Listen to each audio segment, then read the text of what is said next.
जो है वेल्वेशन tiles, एमेंडोर वेल्वेशन tiles.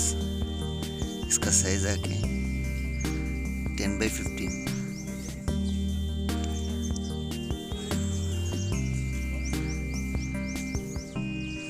जो दालें कैसे है कि कमेंट में बोलिए। वीडियो अच्छा लगे तो लाइक करिए, कमेंट करिए, चैनल को सब्सक्राइब करिए पहली बार देखे तो। अभी नेक्स्ट वीडियो में डिज़ाइन कट करने का है, वो भी वीडियो अपलोड करता हूँ। वो वीडियोस मिस नहीं होना बोले तो चैनल को सब्सक्राइब कर लो। Okay friends,